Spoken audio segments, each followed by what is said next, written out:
our government was retrieving what was described in this alleged government document. They were retrieving crashed disks and non-human entities, both alive and dead, prior to July of 1947 in the now famous Roswell incident. That would mean that the Truman administration already knew about disks and non-human entities before the crash between Corona and Roswell. And it may also be why that there was a leak, but they were prepared to handle the leak with the weather balloon story. Black, white, old, young, rich, poor, straight, gay, every possible type you can imagine. And I've worked in places like Brazil, Australia, Europe, working with abductees there. So it's a global phenomenon.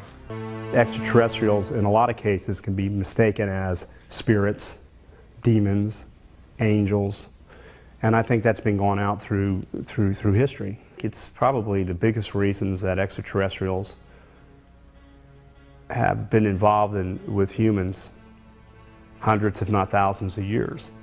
I think that they take or extract the raw material that they need in order to create just that, worker beings. I think these are the same beings that most abductees describe. They're the small, atrophied, large head, large teardropped eyes looking creatures. Those are the workers. And then there are the aliens that I call the true aliens, at least in the species that I'm familiar with. They're a little bit taller, and they seem to have a run of things. So yeah, there's workers and there's supervisors.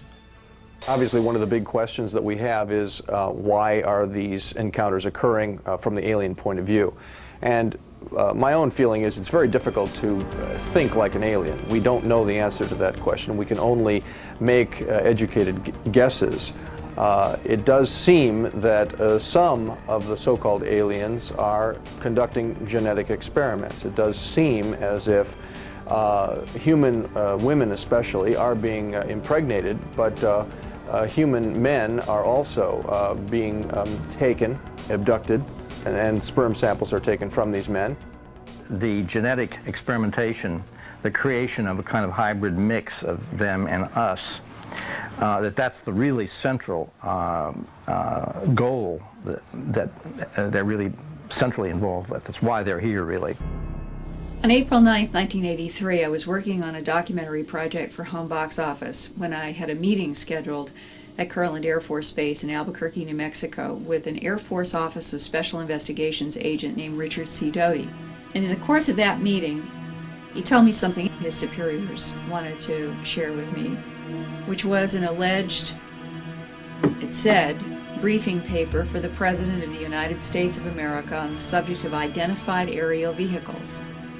And he told me that I could read it, I could not take notes, and I could ask him questions.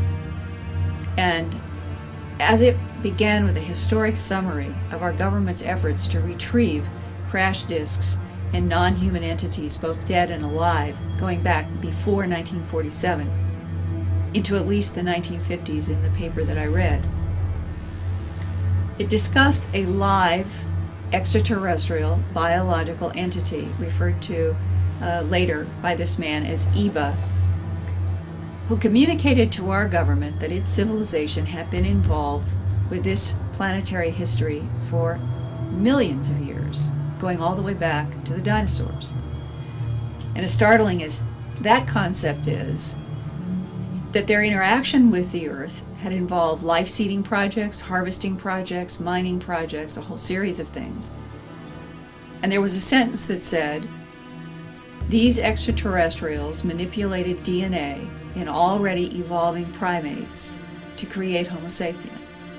And I remember reading that sentence over and over and over again, thinking about the implications, and another sentence in that paper that said, all questions and mysteries about the evolution of Homo sapien on this planet have been answered and this project is closed.